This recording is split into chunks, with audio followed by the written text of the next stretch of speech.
Kalau penggunaannya untuk membasmi orang atau gimana kan itu kan tidak baik ya. Nah tergantung dari kodam yang kita bawa juga nih.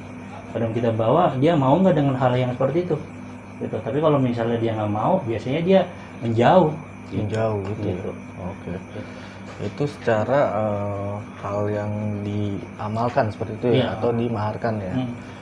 Nah itu tadi penjelasan dari Bang Didi ya tentang kodam yang dikasih gitu Bang, dikasih.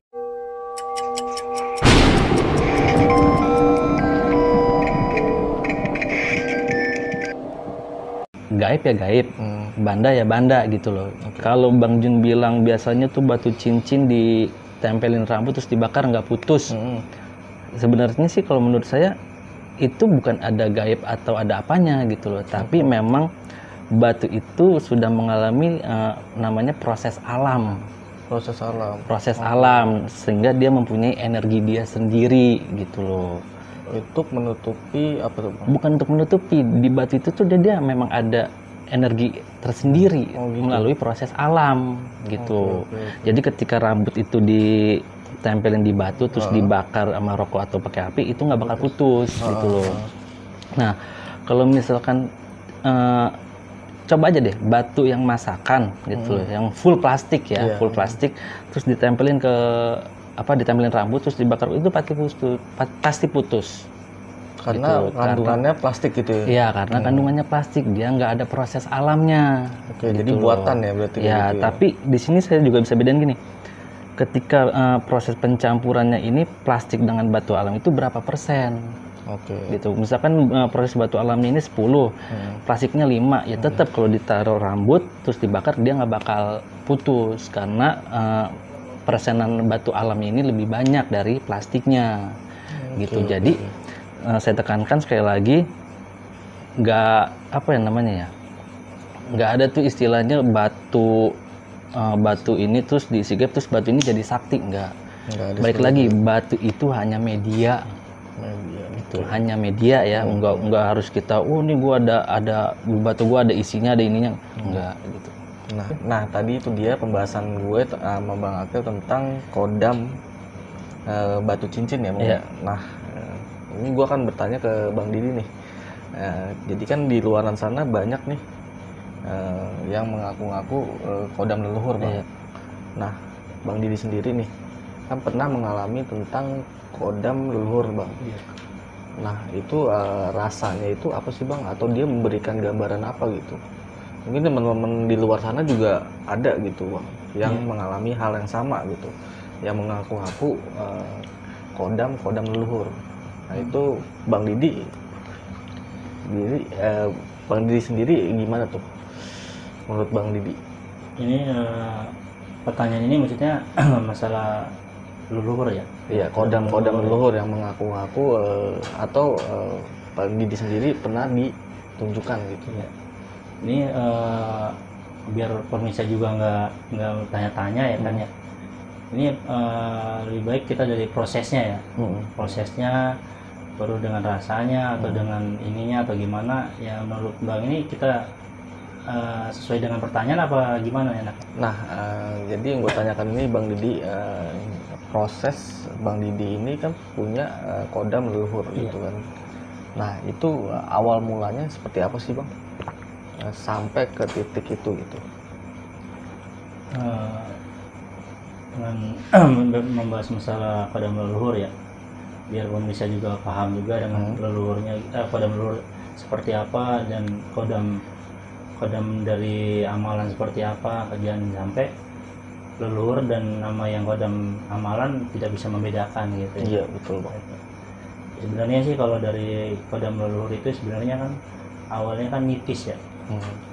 Kayak yang pengalaman saya dan saya pelajari dan saya cerna gitu, dan saya bertanya-tanya sama yang lebih paham gitu. Kodam leluhur itu kan sebenarnya kan dari nenek moyang ya. Mungkin dulu nenek moyang kita punya amalan tersendiri ya. Mungkin ada perjanjian di dulunya dan dari nenek moyang kita gitu. Dan kodam itu sendiri, kodam leluhur itu sebenarnya baik ya. dan tidak menyelakakan anaknya sendiri gitu. Karena kan itu kan dari keluarga gitu, dari leluhur kita gitu. Biasanya sih dia nggak mengajarkan yang jelek, biasanya yang baik-baik.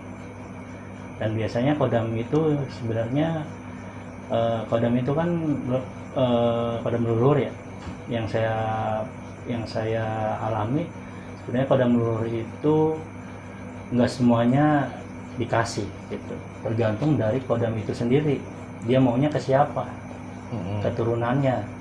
Dan kodam leluhur itu tergantung yang dia titisin siapa nih orang ini.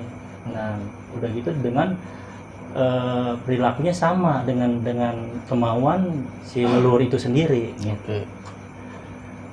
Jadi kadang-kadang kan ada bertanya, ini pengalaman ya ceritanya, saya punya keluarga banyak, kenapa kok larinya ke anak itu gitu, atau ke saya gitu misalnya. Nggak semua anaknya aja dimasukin ya, dititisin gitu.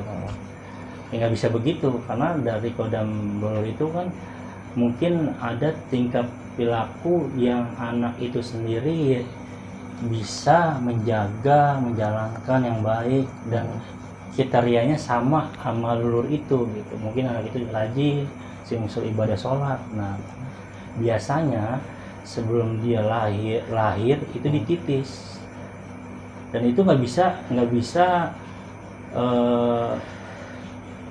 ke dia atau ke siapa gitu, atau ke anaknya, atau bisa ke cucunya gitu. Kenapa nggak ke anak-anaknya gitu. Nah itu tergantung dari leluhur itu, dia mana yang dia sukai dan dia mana yang dia tempatkan. Biasanya dia nitis tuh. Nah, biasanya yang saya alami nitis itu prosesnya karena kita masih bayi kan, biasanya kan prosesnya kan itu kan kita tidak mengetahui hal yang begitu ya. Ya mungkin dari tahun ke tahun, dari umur besar 5 tahun atau 12 tahun, karena dia udah umurnya udah pas, sebenarnya titis itu udah ada dari lahir, udah ditetapkan gitu, dia akan ke situ lah gitu. Nggak perlu tahap-tahap kedewasaan dan kebalikannya dia, dimana waktunya tepat dia akan bisa merasakan diri dianya udah pas gitu, udah bisa lah kayak gitu. Kalau masih kecil kan dia kadang-kadang kan belum tahu gitu, karena masih kecil ya, dan dia prosesnya akan sedikit gitu. Misalnya dari umur sekian akan dirasakan seperti ini, di umur 20 dia akan seperti ini. Nah, dia nggak berlangsung vlog gitu, enggak gitu, bertahap gitu. Nah yang saya alami di umur 20, baru di umur, biasanya sih kemantapan itu yang saya pelajari di umur 40, kedewasaan, kemantapan dari rizki lah, atau kemantapan keilmuan.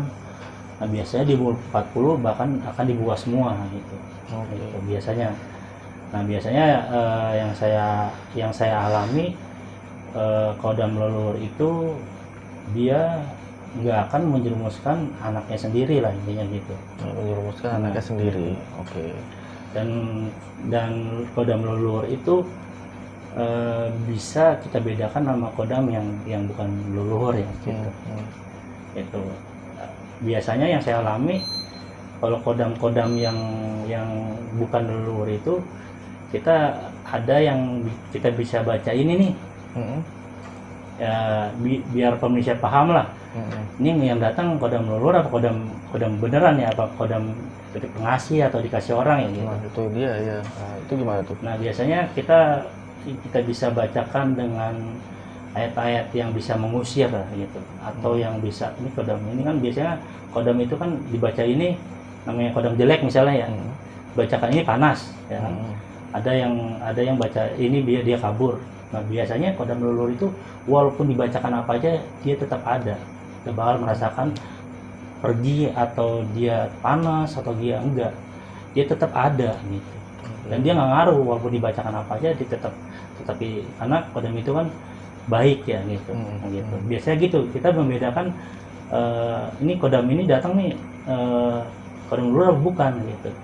Makanya ada bacaan-bacaan yang khusus yang bisa ini kodam kita bukan nih gitu. Ya misalnya anak itu sendiri belum mengetahui titik, misalnya leluhur itu kan biasanya ada yang udah benar-benar ngeklop sama kita kan, tahu lah gitu. Yang masih bisa ngeraba, yang saya mengalami, kita punya amalan bacaan yang bisa mengusir hal-hal yang begitu tuh, yang gaib lah. Dibaca ini misalnya kayak baca ayat kursi kayak atau gimana, ini kabur nggak nih? Ini kodam nih. Kalau misal dia kabur, berarti itu bukan leluhur kita. Oke, jadi itu cara membedakannya Iya, seperti itu. membedakannya gitu. seperti itu. Oke. Jadi rasanya bisa kita rasakan gitu. Jadi itu cara membedakan leluhur, kodam leluhur ya, seperti itu ya Bang Didi ya, antara kodam leluhur atau leluhur yang mengaku-ngaku gitu. Nah mungkin teman-teman di rumah nih ada juga gitu yang mengalami seperti Bang Didi gitu. Nah teman-teman, gua akan bertanya ke Bang Akeo nih tentang kontrak dari kodam leluhur, Bang. Kontrak dari kodam leluhur. Karena kan dari Bang Didi yang alami, itu dia turun temurun gitu Bang. Nah itu pasti kan ada kontraknya gitu. Iya. Nah itu seperti apa? Ya, gue jelasin sedikit aja ya Bang Jun ya. Jadi kalau untuk kontrak dari leluhur itu begini loh. Bener yang dikatakan Bang Didi ini, ya kan prosesnya seperti itu gitu. Nah di sini yang mau kita perjelaskan kontraknya. Jadi anggaplah saya leluhur nih, gitu loh. Saya ngomong sama kodam saya nih, gitu loh. Kodam, ya kan? Nanti di keturunan gue yang sekian atau yang keberapa, lo tolong ikut sama dia. Itu bisa melalui kayak begitu kontraknya.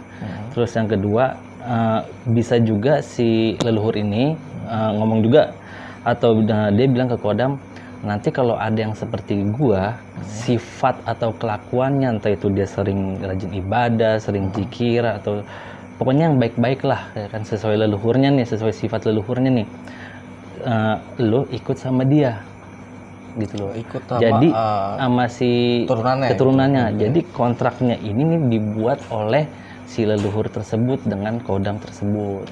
Oke, gitu. Jadi itu yang disebut turun temurun. Turun jadi menurun, itu ya. Ya benar. Nah, Bang, ini kan ada kodam leluhur ya. Iya. Nah, itu secara plus minusnya seperti apa tuh? Plus, ini kita ngomongin plusnya dulu ya. Plusnya itu kalau kodam leluhur itu biasanya dia untuk menjaga kita agar lebih baik lagi aja.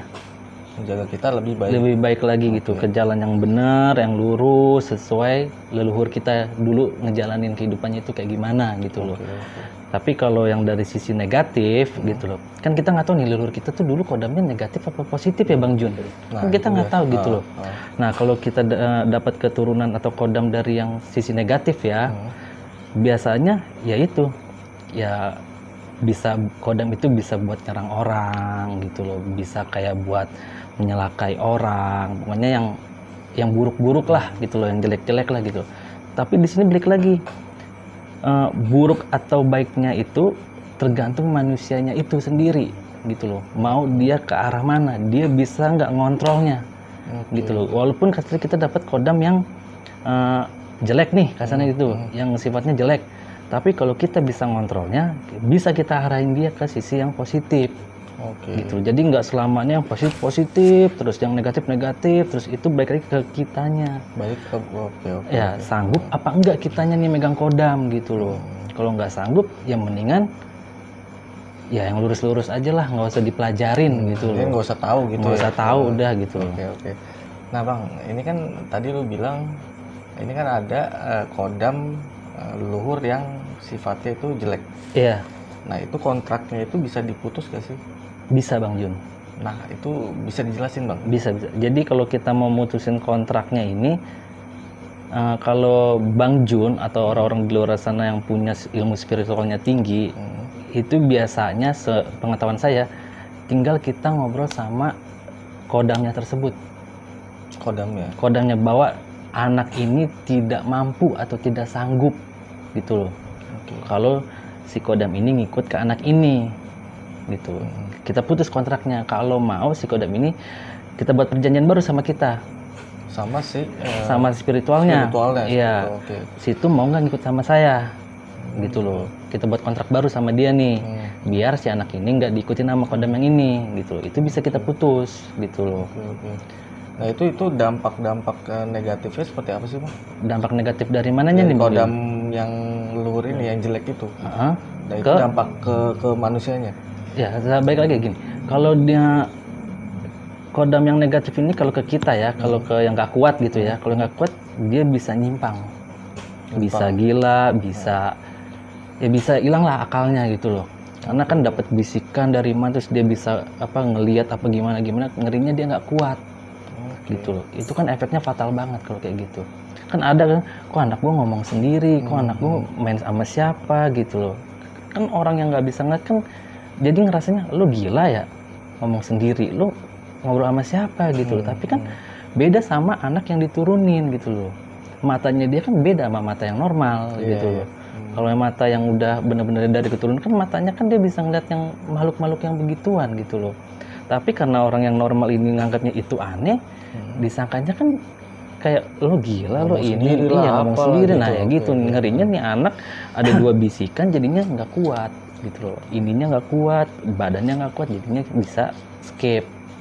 Nah, Gitu. Bang, itu bisa nggak sih kalau misalkan diruqyah gitu, Bang? Kalau di ruqyah bisa, Bisa ya? bisa, cuman cari ruqyah yang jago. Oke. Yang sesuai sama arahannya itu ya? Kan? Ya, kalau nggak jago ya mending nggak usah ruqyah. Oke.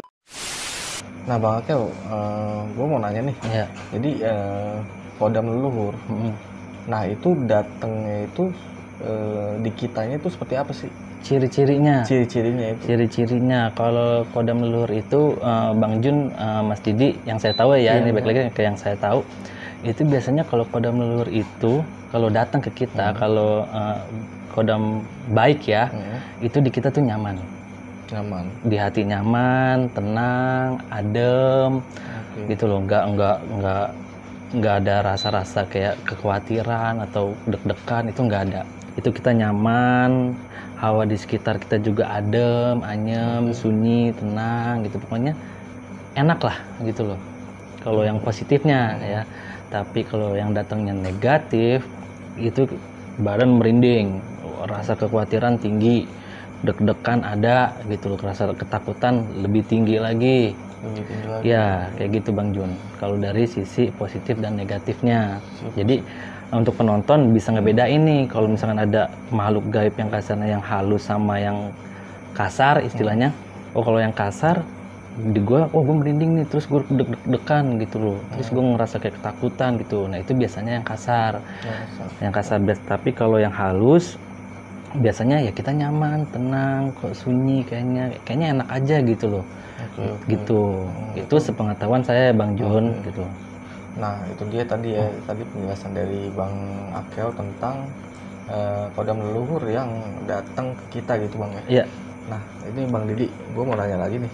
Nah ini kodam leluhur, nah itu saat datang ke Pak Didi itu plus atau minusnya seperti apa sih?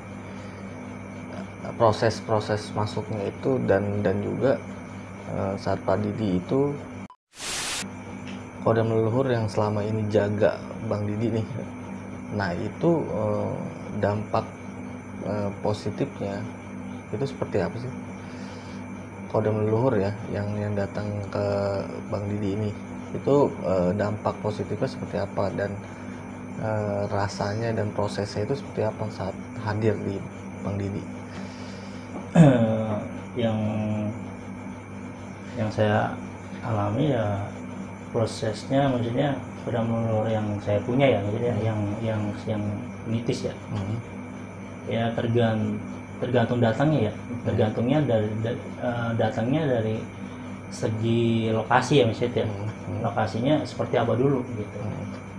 Kalau misalnya kita lagi maksiat, misalnya lagi judi misalnya nih, dia datang pasti datangnya berbeda gitu. Dengan positifnya ya misalnya ya, dia pasti yang Bang Yu bilang, pasti dia rasa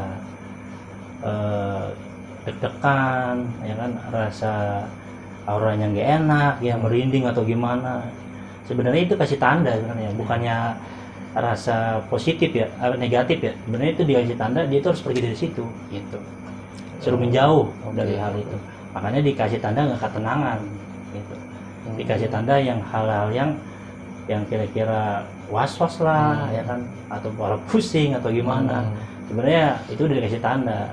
Tapi kalau memangnya tanda itu dia nggak khawatirkan, ya itu urusannya dia, ya kan, karena dia kan kodam itu mengajarkan yang baik ya gitu. Nah tapi kalau memangnya kita lingkungan kita datang misalnya kita lagi duduk nih tiba-tiba di jikiran kita ngobrol hal yang baik atau gimana, ya dia datangnya enak gitu. Oke. Jadi di tempat-tempat yang nggak baik itu si kodam leluhur itu memberikan isyarat secara sinyal lewat merinding, ya, atau tidak enak lah, was-was atau ya? kita deg-degan atau badan kita rasa gimana gitu. Nah itu tergantung dari kondisi tempat ya. Kondisi tempat. Ya, tempat yang kita lagi, misalnya kita lagi di pos nih, ada yang minum atau gimana. Kalau misalnya dia yang baik, misalnya kita duduk di hal yang baik nih, kita bicara baik atau gimana, dia misalnya dia datang nih atau kita undang atau gimana, dia merasa enak di badan kita gitu, nyaman gitu, karena dia juga suka dengan hal yang seperti itu, kebaikan gitu. Yang intinya gitu aja. Kalau plus minusnya ya positifnya seperti itu, negatifnya kalau misalnya datang dia negatif gitu tergantung dari keadaan kita di mana, keberadaan kitanya gitu. Oke, jadi itu yang gue tangkap dari Bang Didi itu mungkin dia tanda dari manusianya gitu. Mungkin dari cara dibuat merinding atau secara khawatir seperti itu ya. Jadi si manusianya itu diberikan tanda seperti itu oleh leluhur, kodam leluhur seperti itu ya. Nah, jadi mungkin masing-masing teman-teman juga mungkin ada juga yang diberi tanda berbeda gitu. Mungkin dari segi ketakutan atau dari tempat-tempat yang lain itu misalnya tempat serem dia tapi dibuat tenang kan berbeda gitu seperti itu. Jadi mungkin ada plus minusnya gitu. Nah tadi yang gue tangkap dari Bang Didi seperti itu mungkin. Nah Bang Akel, mungkin penjelasan malam hari ini ini mungkin akan gue akhiri aja. Iya, mungkin akan gue akhiri aja gitu kan. Mungkin jadi yang gue tangkap dari penjelasan pada malam hari ini tentang kodam, bahwasanya kodam itu ialah makhluk gaib gitu, makhluk gaib yang kita amalkan atau kita cari atau dikasih. Nah itu akan datang dengan sendirinya seperti itu. Atau juga ketika kita mengamalkan sesuatu, dia pun. Oke teman-teman, itu dia tadi penjelasan dari Bang Didi dan Bang Akel tentang kodam ya. Nah jadi teman-teman bisa nilai sendiri ya tentang kodam ya. Nah, mungkin kodam yang diamalkan atau kodam yang dibeli atau dimaharkan itu mungkin teman-teman juga bisa menilai lah dari penjelasan kita malam hari ini.